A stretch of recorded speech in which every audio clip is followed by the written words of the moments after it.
All right. Hello, hello. Hey, everybody.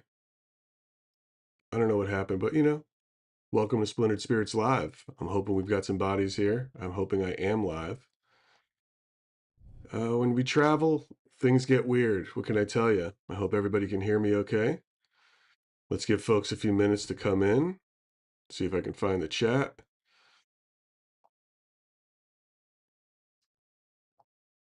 Looks like we are on YouTube. Hope everybody's there. But we'll give you guys a second. And let's see who's over here. Is this up and running?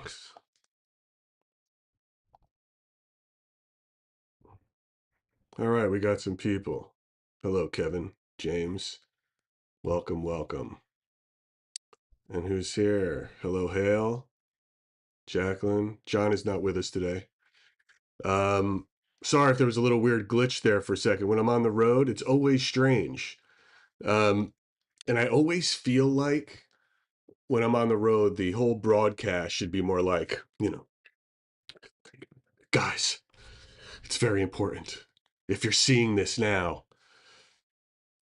there's trouble ahead, or I just need you to know, take this down, this code. They don't want you to have it. They don't want you to know about it. That's what it feels like when I do these things from a hotel room. It's like I'm Ed Snowden on the run. But that's not at all the case. Hello, Tammy. I think we're just on Facebook. We are on YouTube and TikTok today. So I'm glad everybody could be here and see. We've got a guest for you. What's up? What's up? Creepy Colorado. Hey, what's going on, Creepy Colorado? Creepy Colorado is a mother-daughter duo. They out there, they go ghost hunting together, which I find really interesting. Let's see. Okay, guys. Let me tell you about our guest today. They're sitting here waiting quietly, patiently. And they're a good one too. And we got a lot of good action coming up. Before I get to the guest, I want to tell you about a couple things.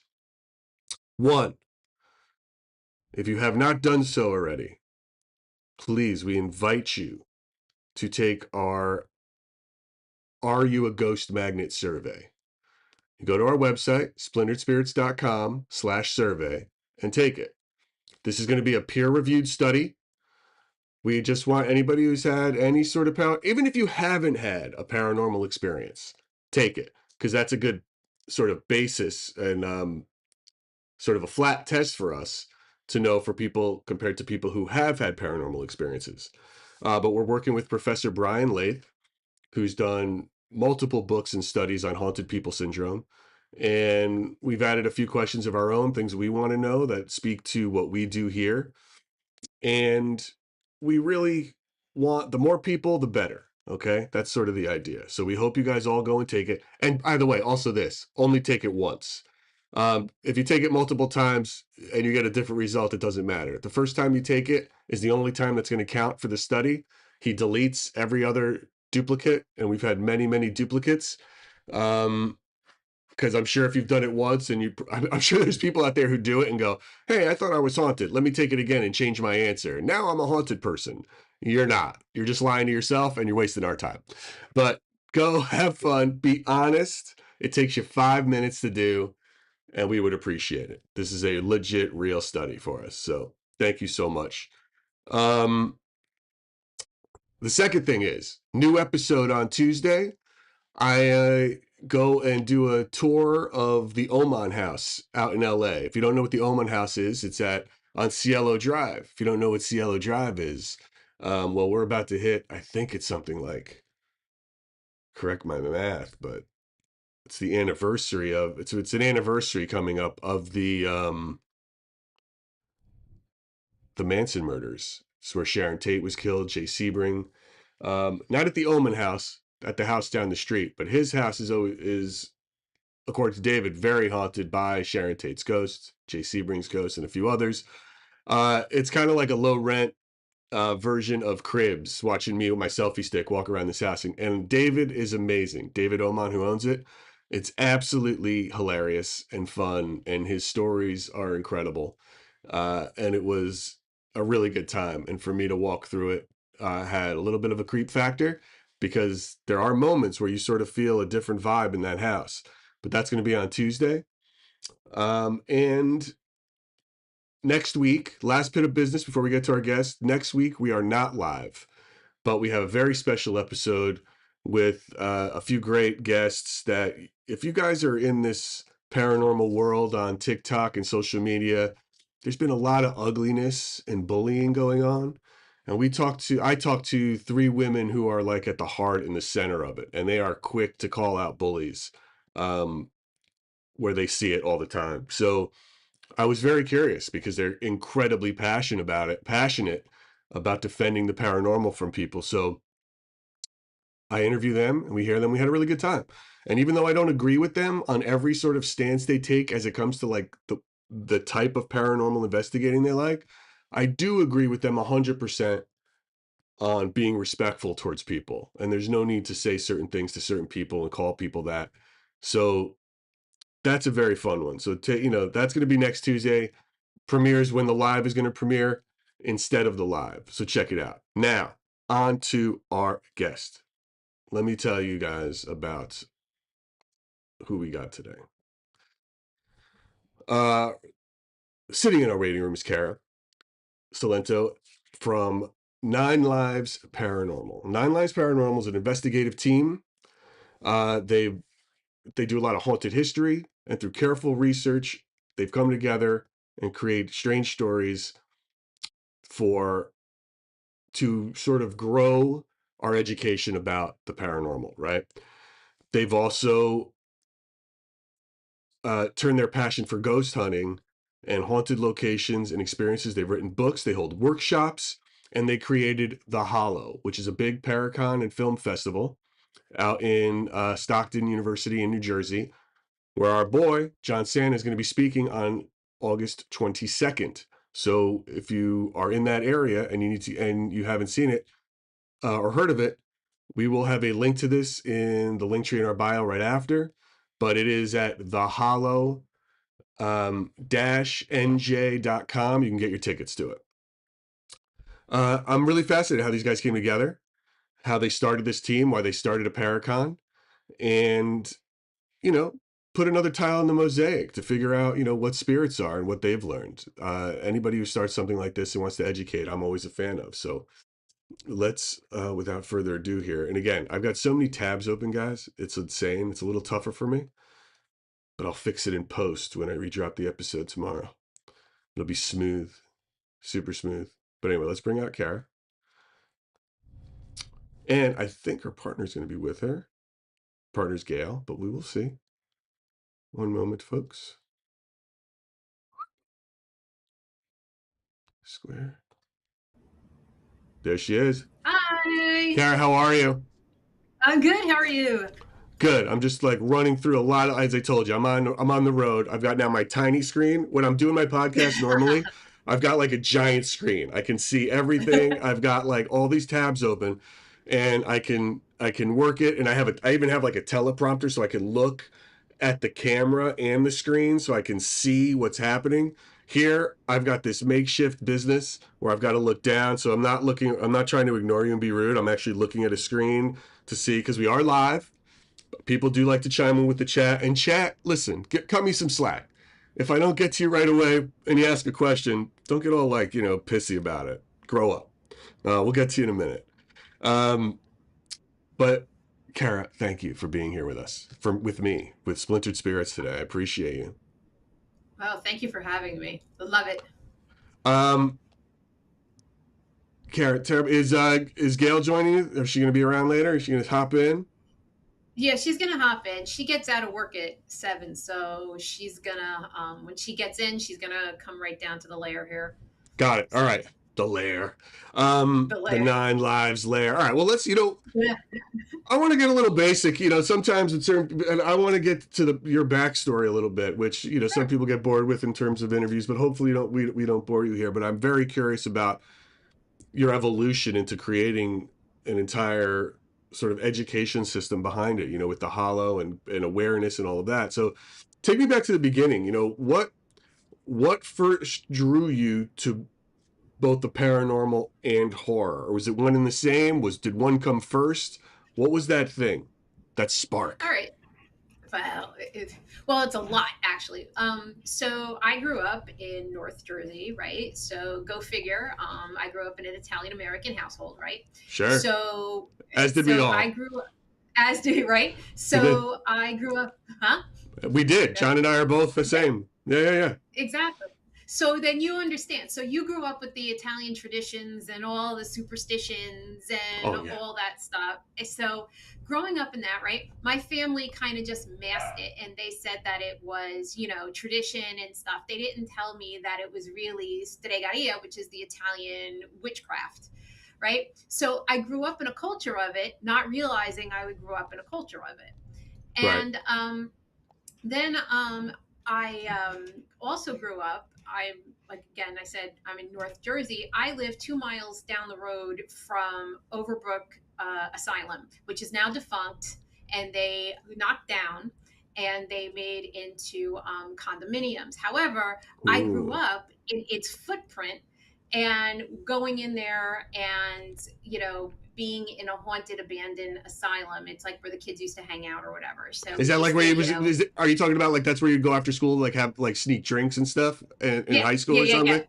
All right, yeah, yeah, right. yeah, yeah. Everyone's hanging out at the asylum, on Everyone's Friday night. hanging out in the asylum, right? Right. That's exactly it. Classic. They're gonna be so anyway. So Jersey. So that's how I grew up. I grew up in a culture of being around, paranormal lore and witchcraft. So as I grew older, I wanted to be more into my culture, of where I came from. And I started doing a deep dive into the stregaria and the folklore Ooh, yeah, and yeah, all that. yeah. And I said, and being also, going into haunted places, I was like, okay, so, this is like a thing. Like there are people that do this. So then I got involved and I started going on investigations and learning how to do it and all that. And, just like you were alluding to before, I saw the community, but I also saw part of the bullying and stuff that you were talking about, and in some places a lack of ethics. So the people that go in and they scream demon all the time, or they go in and there and they taunt. And I said, what, there's a way to educate people and try and do this in a way so that people aren't turned off either by the stigma that's around it, and there's a way to do this so that you're bringing everybody together, and for a common goal, which is why I started the Paracon. Now the horror just happened to be a bonus. My very first movie that I ever saw that was a horror movie was Jaws. Oh, me I too. was Listen, it can I just tell you, John's mother took me to see Jaws when I was like 4, and yeah, it has terrified. It is to this dude. The ocean is monster soup. I cannot. I hate it. I will not go in it. And she ruined me. She ruined yeah, me. One hundred and it percent. and it sucks, and it sucks living by the by the Jersey Shore, because and No now way, and now dude. No way, Kara. It's the worst. It's and monster soup. now they're showing, now I don't know if you're watching any of the news up here, but they're showing like the tiger sharks that they're catching down in like Monmouth County. And I was like, I told you. I Yes, they're was like, always there. I Listen, told they're you. always there. They're always in the water. Def Yeah, 2 they never are. saw Jaws. I mean, I don't know how you would have been living in a cave. I'm just looking at the chat, chiming it out. Hey, Gail, how are you? Um, so, all right, let's take a step back though, real quick. So now that Gail's here, because this is perfect, but we'll get back. We'll get back to the con for sure. So All right. yeah, I take it you grew up Catholic as well. Correct. All right. So was there, when you started playing around in this space, was there a hard time, from family, friends, in that respect because of what we're Oh, talking about. yeah. Well, my parents realized that they made a weird kid, so they sent me to Catholic school, um, and that's where I first was yelled at by the. I got to turn this so I can get Gail in and all that. Wait. There we go. All right. So there we go. Okay. So anyway, so that was the first time that I was told that I couldn't put the Italian horn, the gornagil, next to the crucifix because that was pagan. But in so I had to separate them. So I had like one of those, 1980s best friend charms in between, so that the gold. Remember, we had all the gold That'll charms. do it. That now you're safe. All right. So yeah. Now So you're that safe. was it. I was safe. The nun, Sister Fran didn't, beat me with the ruler after that. Right. So I was good. High hair, that was another thing. But at any rate, yeah, that was a conflict. So more though from school, because at school, like at home, I didn't say anything because my mother, she was like, get that shit out of, oh, can I curse? Get that Yeah, stuff yeah, out of my house, you know sure. and she didn't want to hear it. But at school my friends knew, so we all kind of did it together. We all kind of like would do it together between tarot cards and all that. Yeah, we did. Oh my god. Now, Gail, what about yourself? The question I asked Kara earlier was, what was the driving force for you in the paranormal, and then how did then you two eventually come together? Was it the paranormal that brought you together? Was it horror that brought you together, or how did you guys meet based on that?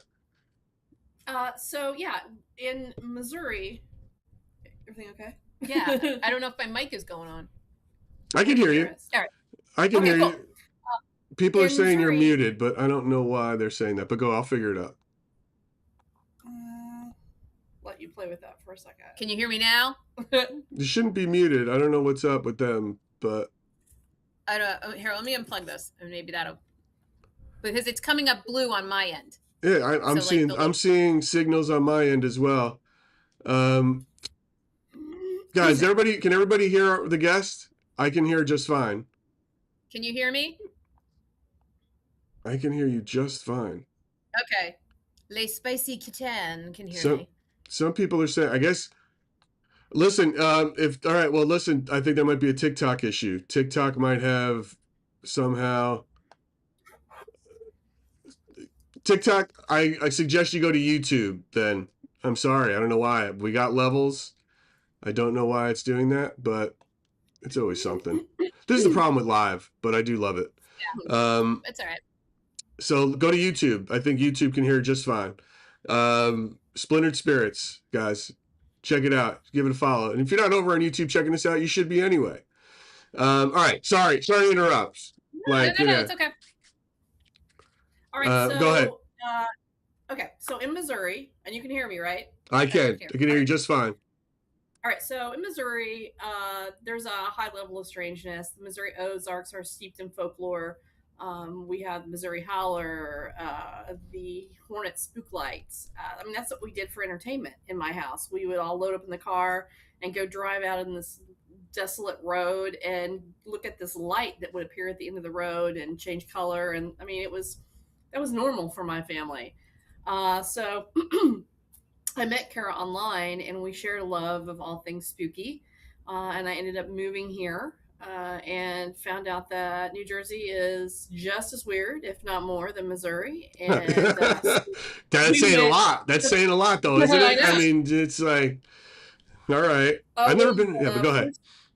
One of the first things we did was we went on a paranormal investigation together, and so we kind of decided, this is awesome. Why can't we do this ourselves and kind of put our own spin on it? And but wait, how did you meet? You like, was it like a sign up sheet somewhere? Like, want to go on a paranormal investigation, and then you signed up, and then you signed up, and then you went there, and then you guys met each other, or was it like, how did you know each other? So you want me to go ahead and okay? We met on a dating website. Oh, okay, gotcha. Yes, I know that. That's why I'm asking that. It's like I wanted to know how you. No, that's why I'm asking. Like, you want to get into?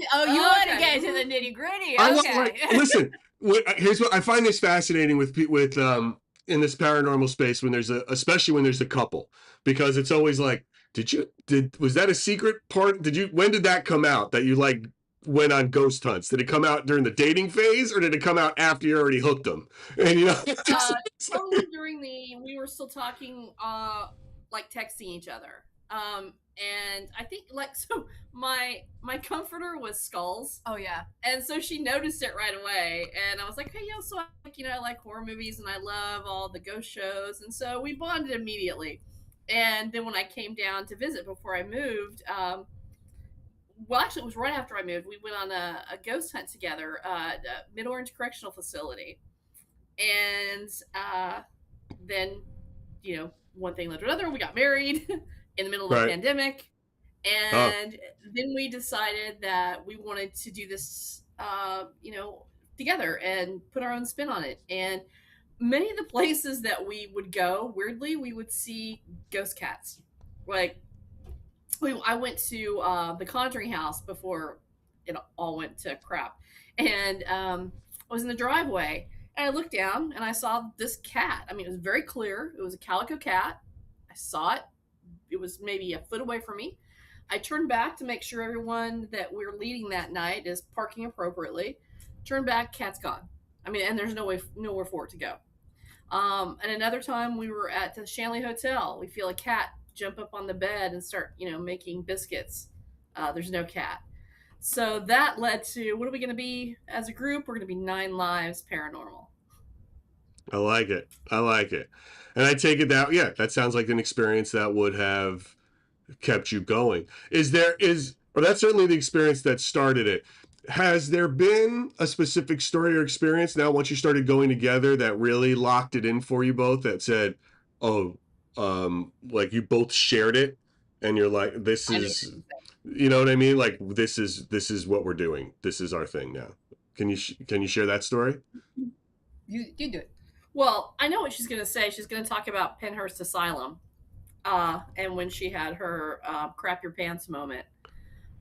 It was a crazy night there. We were working for another event company at the time before 9 Lives formed.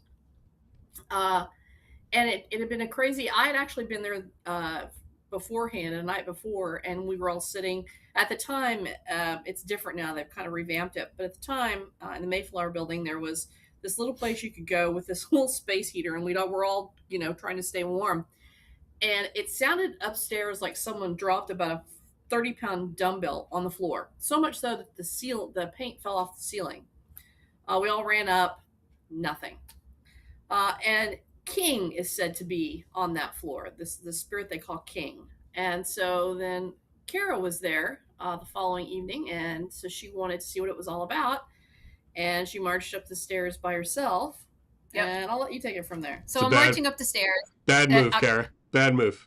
Yeah, I know. I broke, cardinal sin number 1. Don't go anywhere by yourself. So yeah. I'm walking up the stairs, and I'm like, it feels like I'm walking through warm Jello, and I was getting this resistance, right? And I was like, I know I'm not, this out of shape that I can't make these stairs. I know that. So I'm going up the stairs. There's about 3 flights. And I go to the top floor where there's like the dormitory kind of area, and I turn the corner, and I see this shadow figure slither across the ceiling and go off into one of the rooms.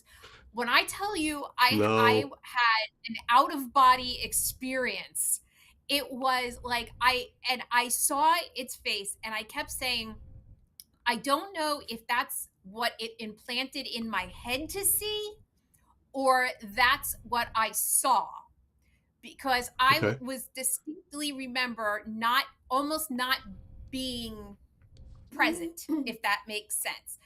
And I was so terrified of what it was that my blood pressure raised, my pulse raced. I was clammy. I went downstairs, and she stumbled back down the stairs. She was pale. Yep. We had to take her outside. Yeah. This is all normal response. to seeing a black Yeah. apparition slither across the ceiling. There's Yeah, nothing. exactly. That's completely normal, I think, behavior for this. Yeah. Right. And so yeah, for me, I was like, oh, why couldn't it have been me? I wanted to see that. And then she recovered quickly. And then later on in the evening, what I'm gonna say, we went down to the place where they would do, what do they call it, the infirmary. We went down to the infirmary, which I don't even think they let you go down there now. I think they may have actually torn it down.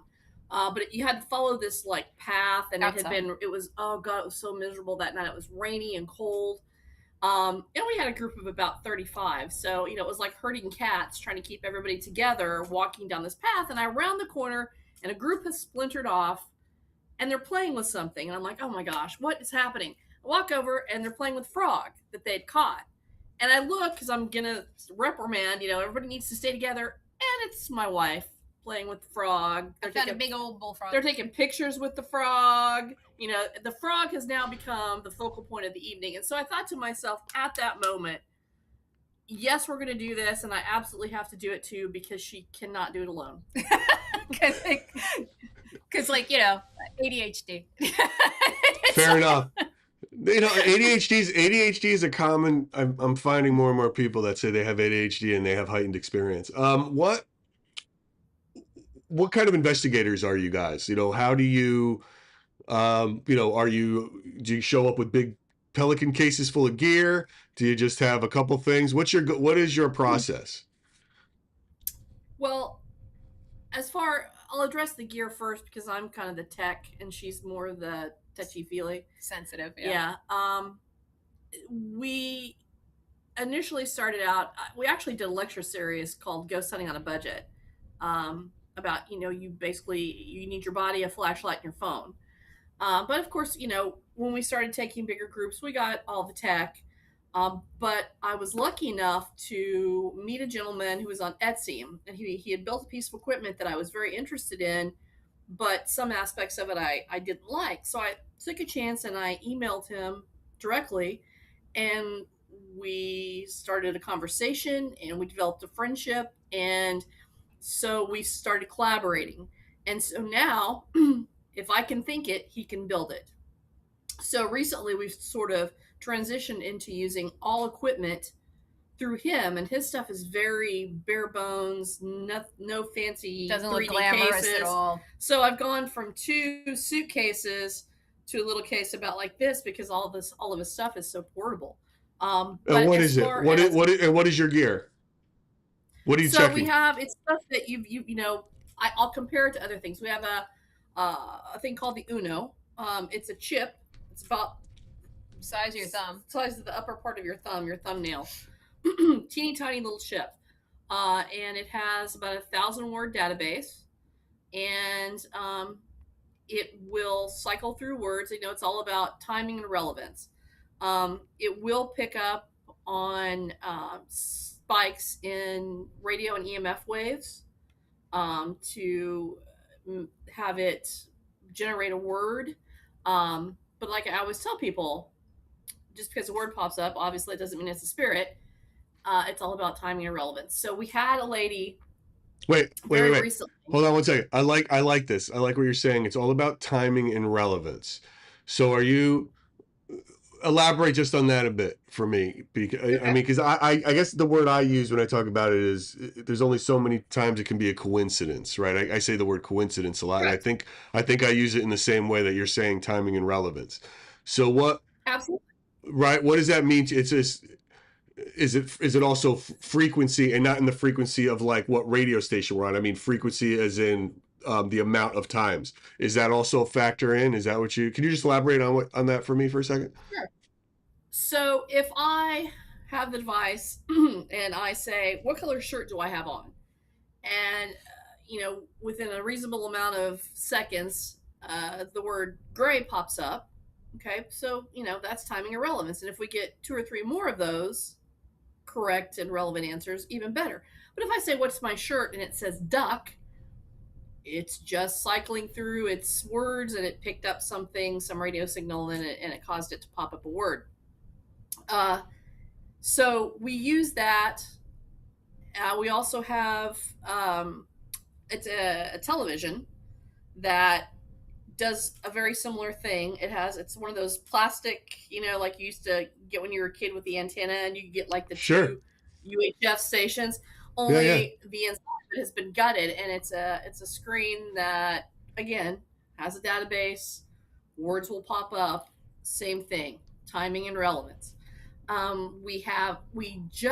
just came up with the idea, and he just built it, and I beta tested it to make sure that it was going to work the way I wanted it. Um, it is a ghost radar.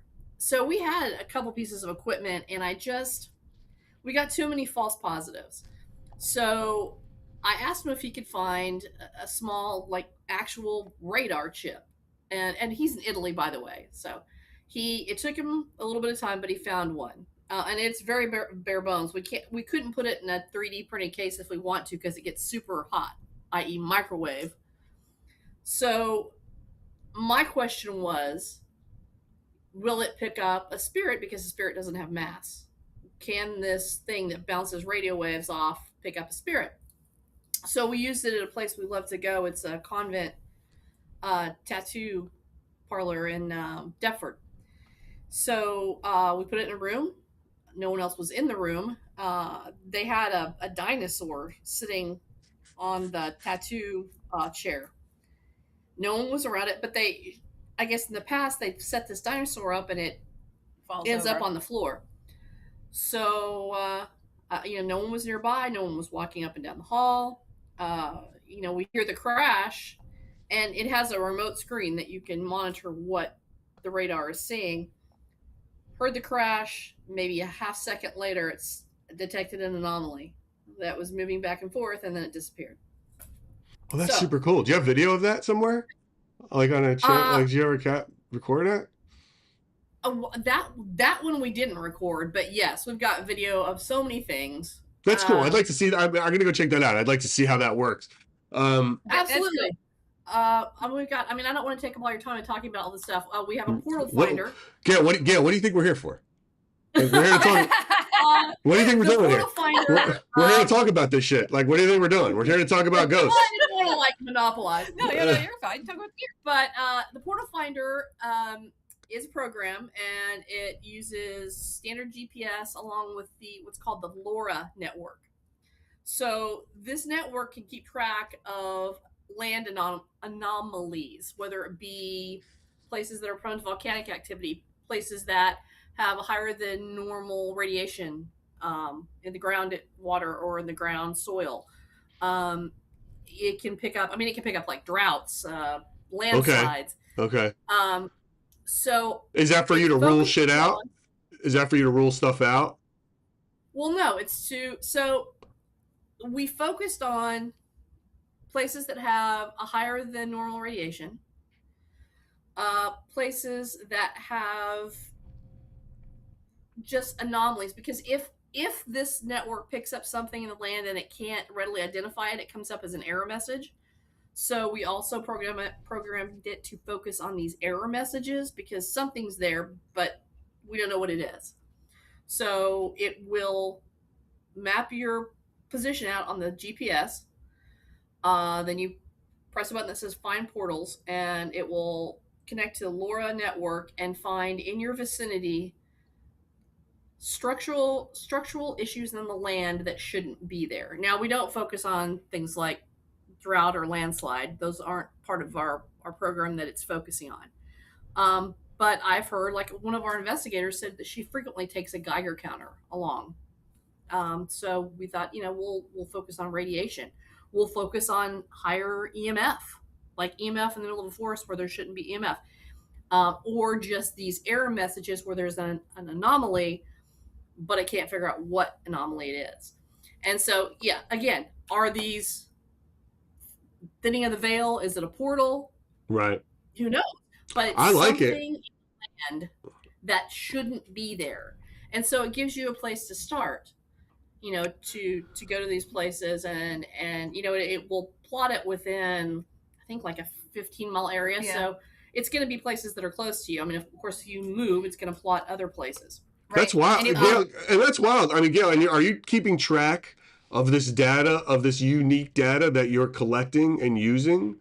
when on Oh your yes, like for your? So yes. that's a bit We actually because you're just really got, using some of the most unique stuff I've ever heard described. So it's kind of an and that's the interesting whole data idea. center. Yeah, Yeah, that's the whole idea. So yeah, well, we actually just got the portal, and I've just really started to beta test it. It'll even give you the longitude and the latitude of where it is, and it'll tell you how to get there if you press on it from Correct. where you are, Right. like a GPS. Once it identifies an anomaly, and it will tell you the strength of the anomaly. Yep. And so if you say a 3 is the most, Concentrated. concentrated anomaly, and you press on it, it will tell you the longitude and latitude, and then it will draw out on the map how to get there. yeah, like a storm chaser, like a tornado chaser, Yeah. or something. Yeah. Basically. Right. Exactly. So And now, that's a and then great comparison, because you're I know. looking Listen, for like listen. It's a gift. It's a gift to come up with these things. you're Cat, looking for, storm chasers don't always know where there's going to be a tornado, but you're looking for conditions that are favorable. sure. Same thing. We're Got it. searching for conditions that are favorable for there to possibly be a thinning of the veil and a portal. Now, Let's now, see what else. and Kara, for you, what is that? What is it now? Are you a little more woo woo about it then? If Gail's more tech and really data driven, are you there? Like, what's interesting? You use that description of Jello, and John has used that description many times about feeling like he's in Jello when he's in a hot spot. Right. What is your take? How do you approach the scene? Well, I get physically affected when I'm around things. Like I joke and I say that like I'm the bait. Like I will go and like like if I'm standing in a room, I'll go, nope, not here. Nope, nope, not here. Because I will get a physical sensation. So, like I said, warm Jello. That is the most no, that's not the most extreme. When I glitched out, that was the most extreme. I would say that's the second most extreme. Usually I will get pins and needles, or I feel like electricity running in the hair will stand up on my arms. That that something is there. I have gotten panic attacks and felt physically ill. The biggest one I think that I got was somebody. I was in an antique store that we do investigations at frequently, and she took a guitar and she put it in my hands. Like I thought she was just handing it to me to say, "Here, hold this." Right? So she hands it to me and she goes, "What do you get from that?" I glitched out. Like there was like I can't even explain to you. What does that It mean? was Like, when you say you got to describe what a glitched out means. Did you have like an epileptic fit, or did you just like did your eyes roll back in your head? Like, what does it mean to glitch out? she saw it. So, She went someplace else, and she just went,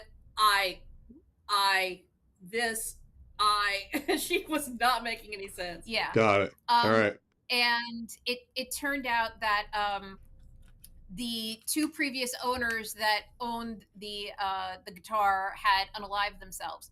And so the original owner was an uncle, and he unalived himself, and then he passed it on to his nephew, who then subsequently unalived themselves. And the aunt who now had it was cleaning everything out and sent it to the antique store. Sent it to the antique store.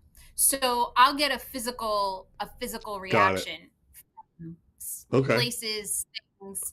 I'll say, don't touch that. Don't Well, touch that. well, you clearly make a good team based on this, Yeah. right? It's We certainly balance each other out. Yeah, you're like the Wonder Twins. What is the so you have a big approach. I can tell by the age you're going to get that reference. I don't know how many people on this chat are going to know it or live, but you guys, you got it right away. It's like Wonder Twin power. I was waiting for a minute. I thought she was going to hit me though, and I'm like, what? So with 9 Lives too, you have a big approach with history and research. How do you both decide what deserves further investigation versus what may have just been what might just have a conventional explanation? Oh, I think everything deserves an investigation, because I want to see for myself. We frequently we've kind of cut our teeth on going to places that kind of call to Kara. We'll just drive around and we'll see a building, and she's like, "Yeah, there's something about that place." So we'll just go in and introduce ourselves and say, "Hey, has anything strange ever happened here?" And 9 times out of 10, they have a story. And so we talk to them for a while, and we end up investigating. That's kind of how it happened with the antique store. And then she told us about the Elks Lodge in Booton, and we went and talked to them, and they had so many stories. And Kara's like, "Yeah, there's something here, something up there in the balcony." And they go, "Oh, yes, yes, let us tell you about the balcony." So, I know that there are the places that are tried and true, and we love to go to those places, but we try to find, sort of make our own road. And it's twofold, because we're getting to investigate places that have never been investigated before, and we're also helping these places. When we bring groups through, the proceeds will go to the organization or the building or the business for them to help with the upkeep of their historical building. Do you then do you go after if it's a blind knock and you Mm-hmm. get in there and then you start investigating? Do you then go and do some deep dive research? Do you go to like the Yeah. city records off? No shit. Oh yeah. Oh yeah, oh Yeah. yeah, and What was that? sort of friends that we have made along the way. There's a young lady named Kim, and she is like, I don't. She's like a guru. She will go through the archives, the city records. I mean, the things that she has found out for us.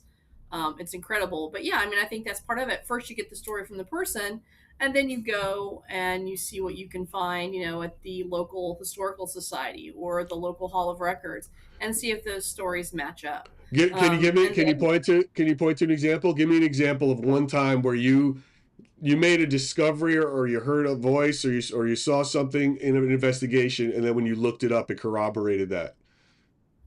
so we were at the antique parlor, the antique shop, and we were doing a group investigation. We're all sitting around, um, and over one of our devices, we got the name. What's her name? Oh, Millie. Millie. We got the name Millie. And Minnie. I'm sorry. I'm sorry, Minnie. Minnie. So we got the name Minnie, and nobody knew who Minnie was. And then one of the ladies said, "Wait a second. There was a lady who lived here in Denville. Her name was Minnie, and she lived to be like 105 years old, and she was, celebrated here in town. And, I think she might have lived around here." So we go do a deep dive, and yes, she lived literally right in back of where the antique shop was. The antique shop was a beauty parlor at the time, and that's where Minnie used to get her hair done. So yeah, I Oh, mean, it all like fell into place, and then maybe 3 or 4 weeks later, out of nowhere, Minnie's family comes in with a bunch of her antiques and gives them to Laurel on consignment, Yeah. just out of nowhere.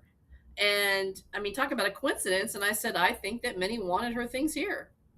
Yep. that's terrifying and cool at the same time. It was Yep. so cool. I love it when things like that happen. That Because is how do you cool. That how is do a you great explain that? story. That is a great And story. then we did another investigation. Actually, we just you'll see it because it was just for on it's going to be on Haunted Tri-State if Okay, they great. decide to put if they decide to put the clip in. But we went to a theater, and we were doing actually EVP session, and we were doing the spirit box, with the radio waves or Sure, whatever. sure. And so of course I take all the data, and I take all the data home because I recorded it, and I clean it up and take all the background out or whatever, and just isolate the voices. And we hear a line in it that says something like, "We must not forget the summer," or something like that. It was long. It was super long.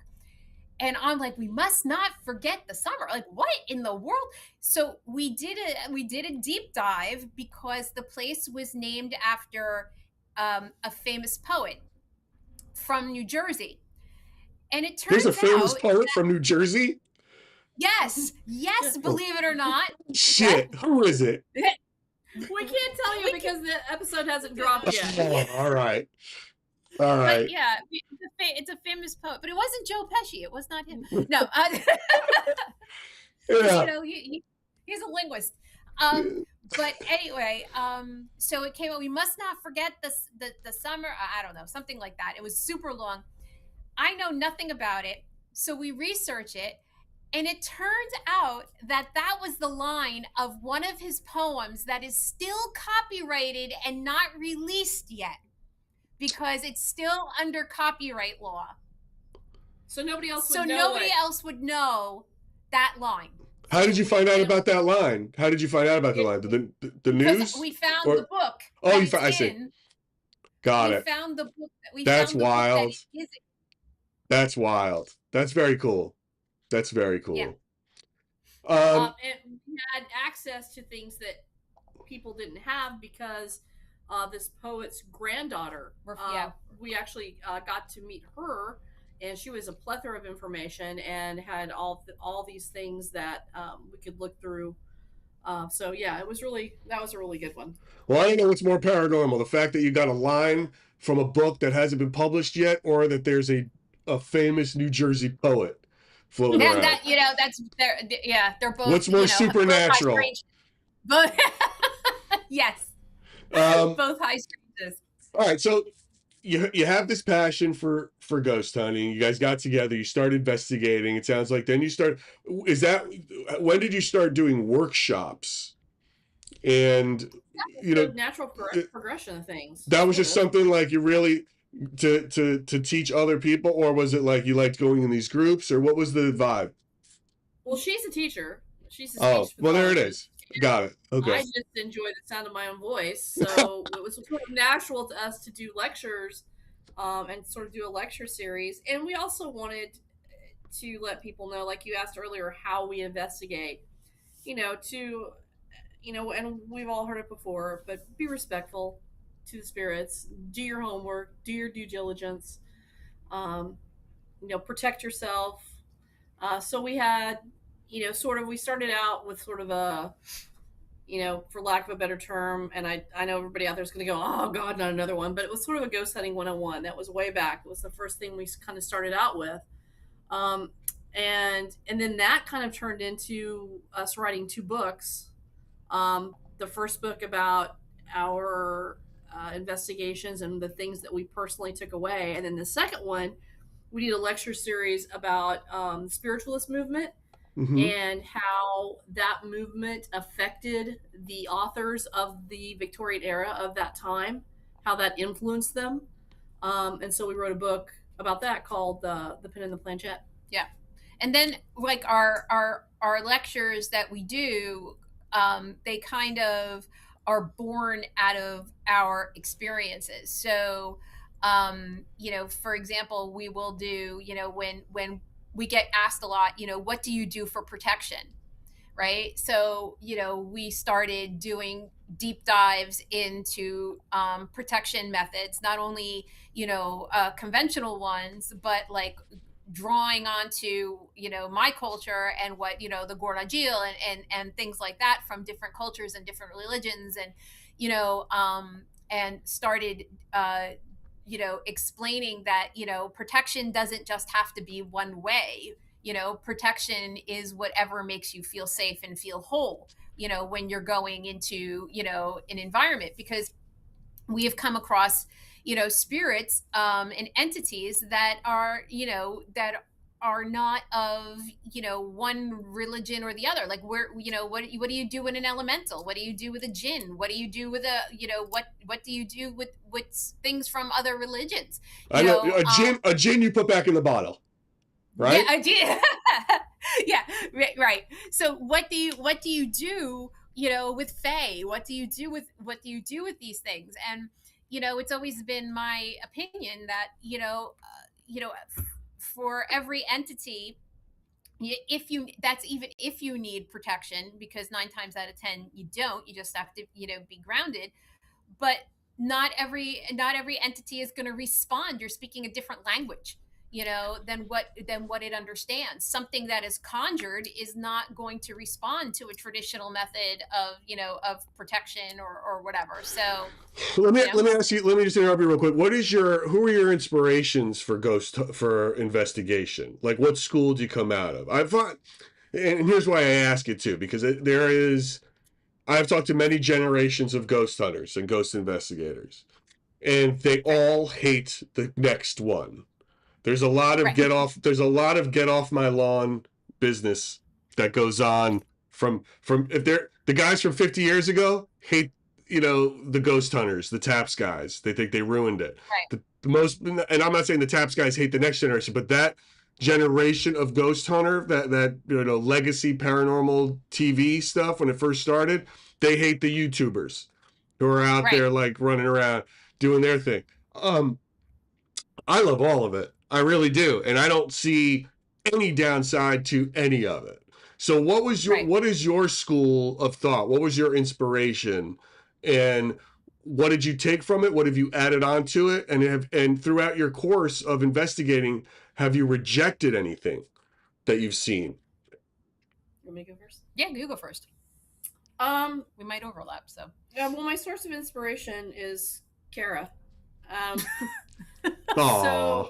So we, I grew up watching all the shows. I remember when Taps was the only game in town, and I was fascinated by their methods and the fact that they didn't always find something. But things progress and change, and we've gone from the folks that were on TV to now influencers that do their own thing. And you know, we started this to forge our own path and do our own thing and try to do it in a way that was uniquely us. So I think, you know, I was lucky enough to be able to work for an event company early on. So I learned about all these amazing places, and I learned, what goes on behind the scenes and what to do and what not to do. And I drug Carol along to a lot of the investigations with me. And so we kind of honed our craft together and are like-minded. So, I don't fall in one camp or another. I think everybody had their place and has their place in history. Everything progresses, and you may not agree with the way somebody does an investigation. That doesn't mean they're wrong or it's bad. The only thing I don't like is when people are disrespectful. People tend to forget that we are investigating people who were once alive, and they should be given reverence. Their loved ones, sisters, brothers, mothers, aunts, uncles, friends, loved ones that should be given respect and not called out and not cursed at and not come at me, bro. Other than that, I think everybody has contributed to this field, and I think we should all learn to have grace for that. We all do things our own way, and that's okay. It's okay to do things your own way.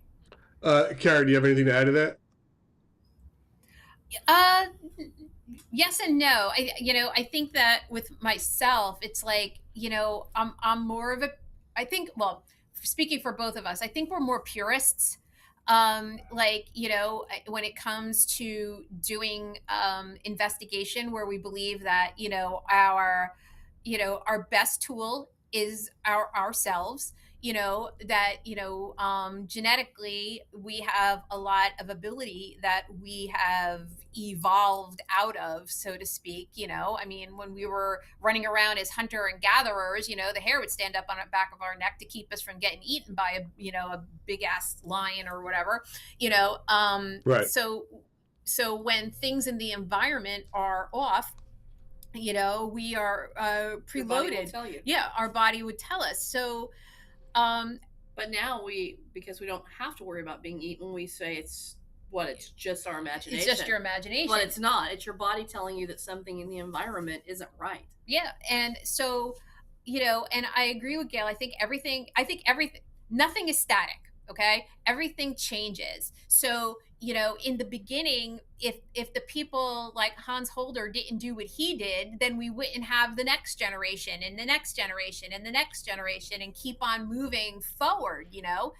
And Right. Each generation builds on the next, and you might not agree with Hans Holzer right, or Ed and Lorraine Warren. You might not agree with what they did, but they paved the way for the next generation to do a little bit more. And right. If we didn't have those predecessors, whether we agree with them or we don't agree with them, let's say we don't agree with them, we wouldn't have the curiosity to build a piece of an equipment to try and make it better and perfect it. Right. So it's like we have to thank our predecessors in a weird way for being flawed in their ways of doing things, so that we progress and we can make it better, not insult it. Say, yeah, hey, thank you for the clue, but now I'm going to do it this way now. Yeah. Here's what I think. I haven't done a study on this, but having been a producer and having run a studio that had done these shows, I think Right. what a lot of the audience forgets is, or does not factor into what they're seeing on these shows, is what the audience is delivering and what they respond to. When, as you Right. pointed out, when Ghost Hunters came out, there was nothing else, and they could do episodes where nothing happened. They didn't find anything, and then now that's when everyone was set. Right, that was their first show, and they're like, "Wow, that's really doing it." But as we get more channels and more shows, and the audience starts to want to see more action, and their attention span starts to dwindle, the show has to change. I don't think that's necessarily the investigators changing. I think that's the Right. demand by the audience that's changing. So now Right. so then your nostalgia for like, well, these guys never show the real thing. And it's like, they don't show the real thing because no one's going to watch the real thing. I hate to say it. The people who are going to be this big. And if they want to make a living doing it and have a show, they got to evolve and do something different. That doesn't mean that what they're doing is wrong. That just means they have to pay their rent like every other fucking person out there that has to do it.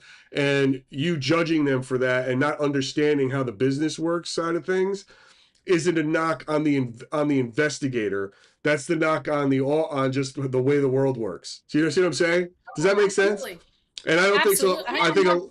We're all about instant gratification right now. yes. You know, So I think there's a lot. There's too many creators who take a lot of shit and a lot of heat for playing the game, which is like creating content that fits the medium.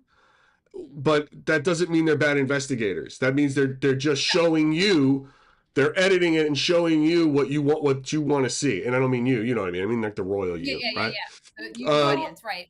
But because there's anyway, also yeah. two different categories there. You're looking at investigations as entertainment, and I'm not saying entertainment, i.e., fake your evidence, but maybe something shows up on your A little bit more performative. on your spirit box, and you're like, oh my gosh, wow, this is got it's investigation for entertainment. And then there's folks who do investigations, and we have done these too, in-house, for someone who calls us and says, hey, my house is haunted, I need some help. So that's your serious, no It's like charge, go in with your stuff and help these people figure out what's going on.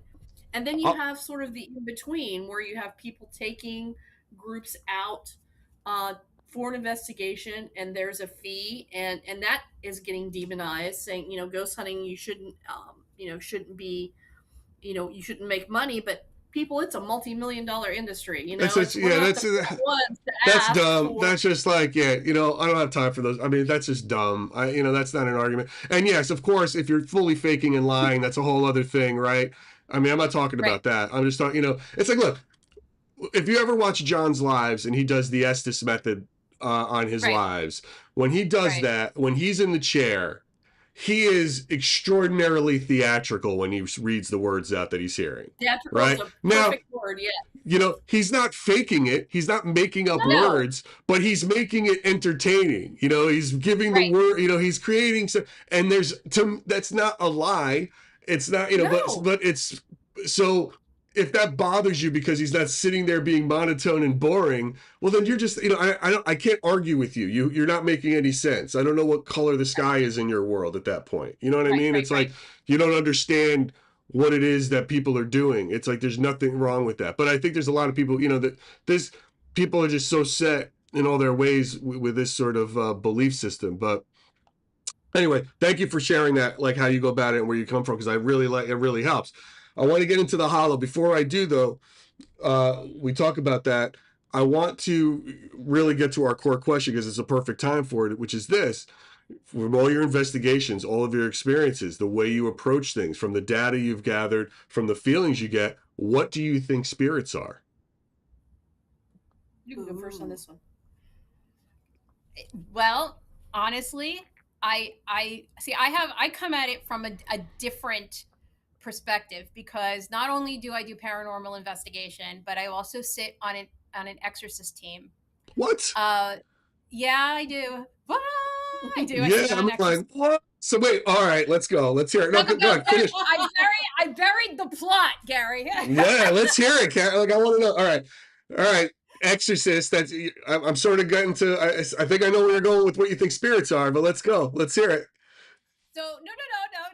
So actually, believe it or not, it goes back to what I was saying before. I think spirits are multifaceted, and I can't say they're one thing or another, because I have seen so much crap, and I don't mean it like they're crap, but I have seen so many different types of things that for me to say a spirit is displaced energy, a spirit is a soul that's walking this earth, without a place to go, a spirit is an elemental, a spirit is an alien, a spirit, I can't say, because I've seen so many different ones that all of them could possibly be true at the same time.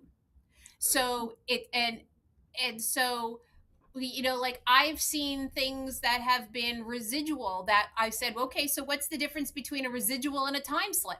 Well, then you start, go down that rabbit hole.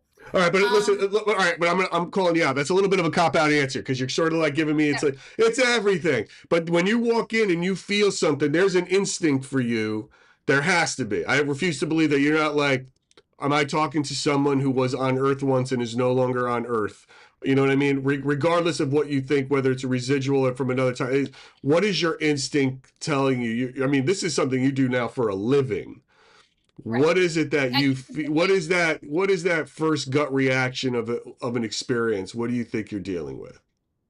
that I'm sharing a space with a sentient being.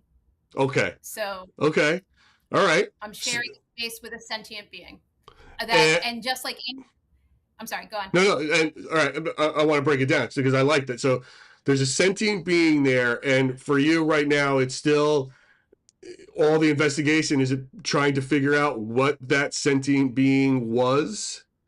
I mean, sometimes Correct. you've literally gotten a name, right? Like Mimi, right? You Yep. said who Right. was. Yep. So in that case, Mimi might have been that might have been her from back then. Now she's here. How do you think she And now got she here to be with to How do call I that think she out? got here? Yeah, yeah, yeah. That Listen, man, if I could bottle that, I'd be a millionaire. Yeah, there's But no wrong. There's it's no like, wrong answer though. There's no wrong answer, Karen. It's just like what is, and it's okay to be just have a broad theory of it, but like we all think it's something, right? Like, what do you think? How did Mimi get there? Like, what is it? What was it about her specifically? Like, I honestly think there is something there that is comforting, or on the other aspect, there is something there that needs to be either resolved, or depending on the because it is a sentient being that's vengeful, that has purpose for being there. So if, for example, what we're talking about, Minnie, that was her place where she would go and she would gossip, and she would, or whatever. And that is like the world to, and of that time, of, a woman that would go get her hair done and gossip with the old ladies. Like that was her space, mm-hmm, so, so that has meaning for her, and it had her purpose. Some of the other places that I go to, again, the intent, it's a sentient being. What's its intent for being there? Is it there to, to be adored? Is it there to relive its memory? Is it there to cause harm? Is it there to protect?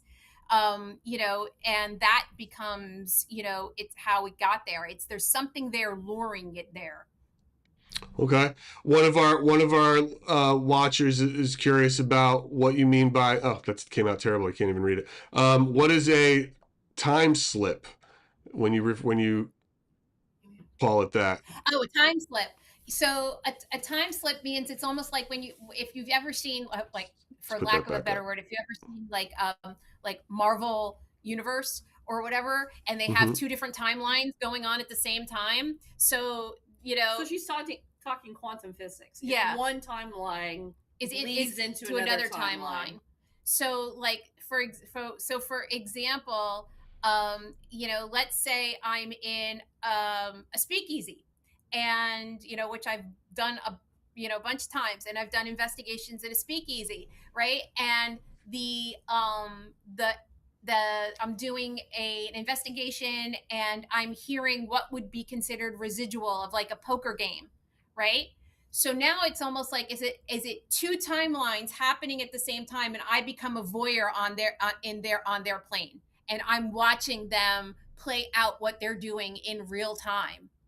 It's interesting. And I've heard investigators or parapsychologists refer to that. That's what they would probably call like a haunting. An imprint, just something that's. Right. They would define a haunting as just something that's stuck there. It's in a loop. You're watching it. It's always going to be there. It's in whatever that goes through. The old stone tape theory. Yes, the stone tape theory. Yes. What about you, Gail? What do you think a spirit is? I think when you go into a place, I think the first thing you have to do is figure out whether you're dealing with a human spirit who, for whatever reason, decided not to go into the light. Perhaps they felt like they had things to do. Perhaps they were afraid of what might be in the next plane, so they turned away from the light. Whatever reason, they decided to stick around. Or is it an elemental, something that's been here since time immemorial, something that's as old as and ancient as time, and something that we can barely comprehend? Is it a poltergeist in its purest form? Not like the movie Poltergeist, but poltergeist is actually, it translates to noisy ghost, but poltergeist activity isn't actually a spirit. It is energy that Manifested. is given Right. off by usually prepubescent women, girls who are maybe going into We womanhood. created it. Yeah. Yeah. Right, exactly. Right. It's not a spirit. I'm So not totally clueless, guys. I'm a noob, but I'm not totally know. clueless. I know some shit. So, well, I'm used to explain. This is the lecturer in me. I appreciate it. No.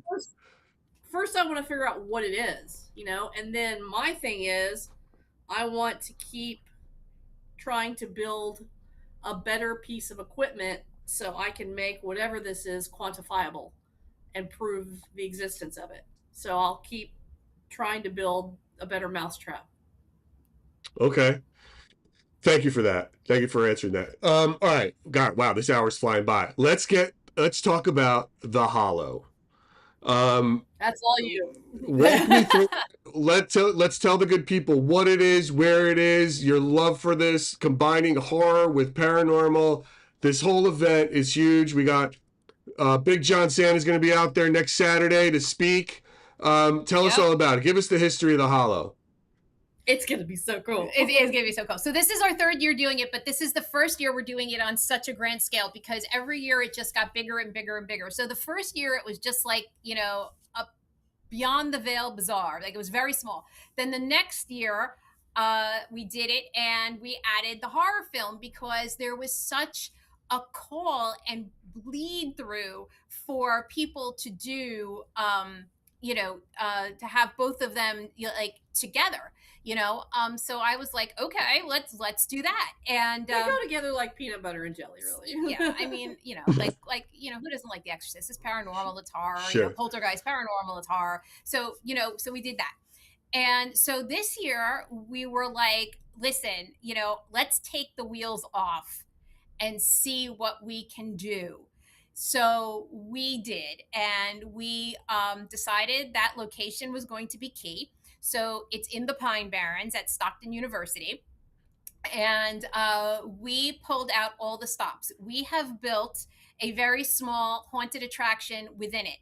We have 3 stages going on at the same time of lectures. We have classroom A, which is more interactive and smaller, classroom B, which is bigger and more lecture style, and then we have the marketplace, where actually all 90 we have over 90 vendors, but the vendors will be, and there will be a stage, and that's where John is going to be speaking, because I wanted to make sure that everybody got a chance to see John, and and everything. So I put him right in the center of everything. So he will be there, and in front of everybody. So we have that. Plus, we have a theater that seats 250 people.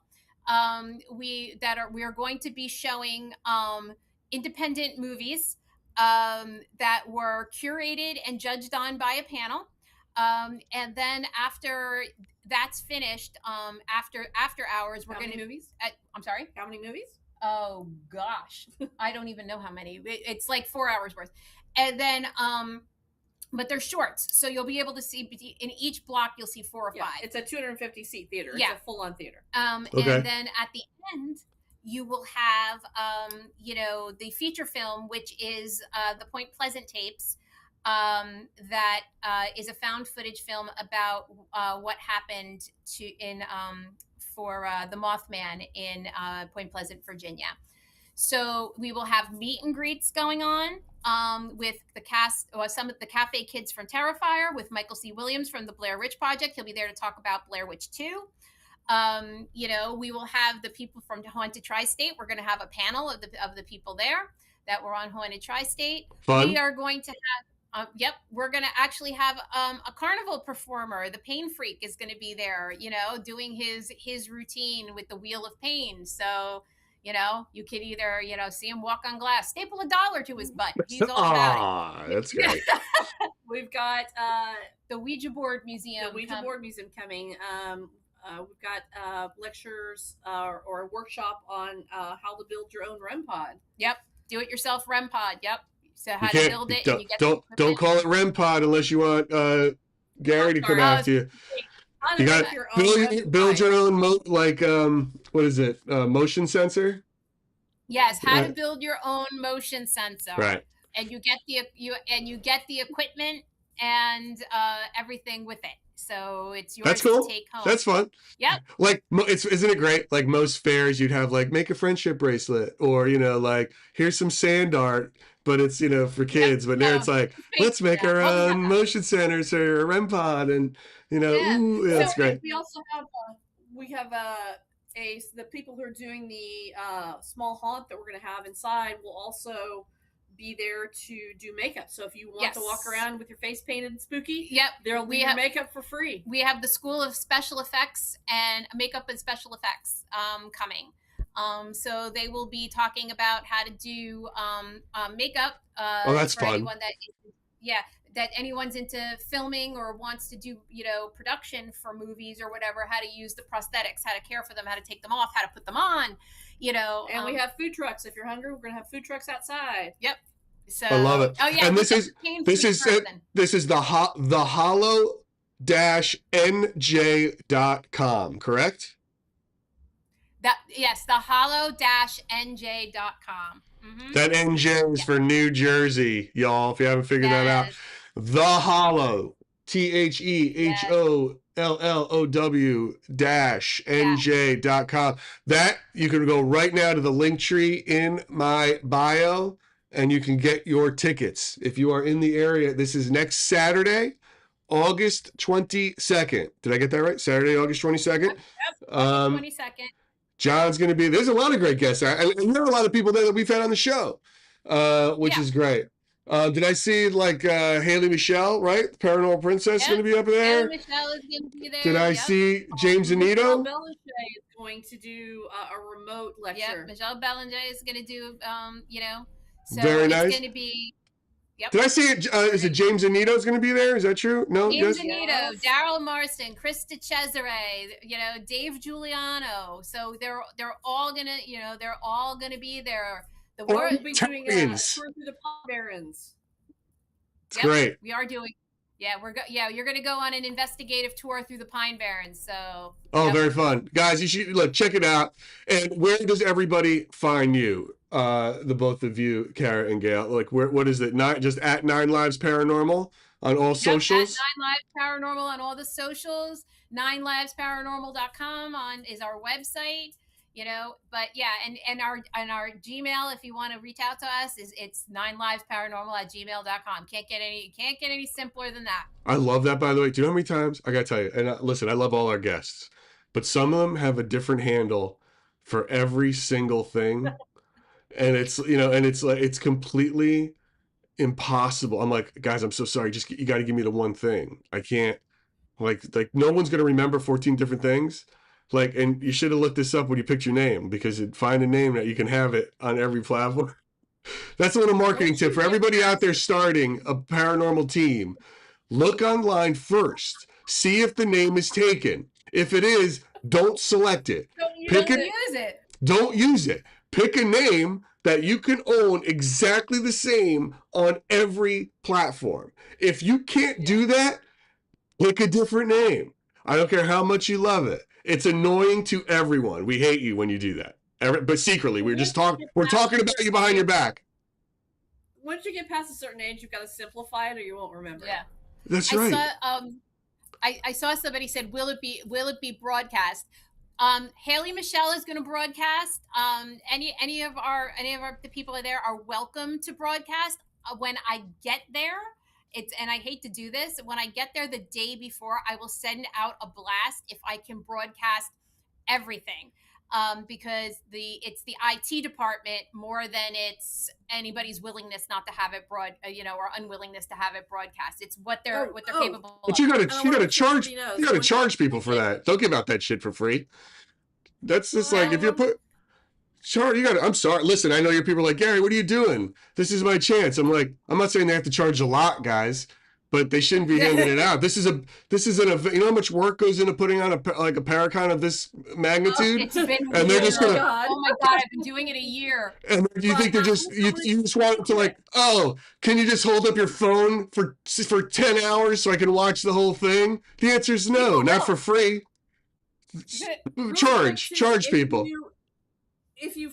When you sign up for your ticket, you're going to get access to an app.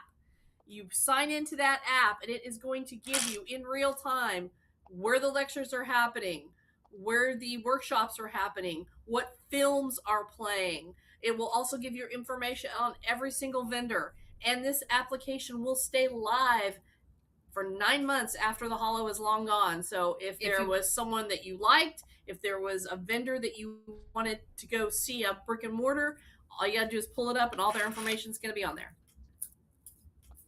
All right. I've just added 9livesparanormal.com to the link tree as well. I'm sure they can link to all of their socials from there.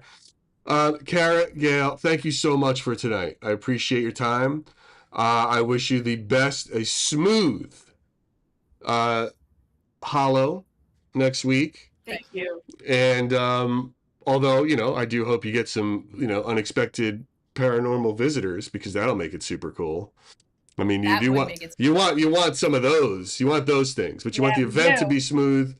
You want everything to work there, but those haunts, I hope you get some real great shit. It was such a pleasure to meet you face to face, and I really appreciate your time today. Thank you. Thank you very much. I would love it if both of you, much like all of our people in the audience, to take our Are You a Ghost Magnet survey on our website. Go to Splintered Spirits. Go to splinteredspirits.com/survey and take it. It is this is a real thing. You can find it anywhere. There's a little tab for it. If you're on your phone, you can do it. It takes you 5 minutes. You can do it from the website. A lot of fun, and it is a real study that we're trying to put together here. It will be published. I'm going to be a published parapsychologist if I get some stuff. Legit. So thank you for that.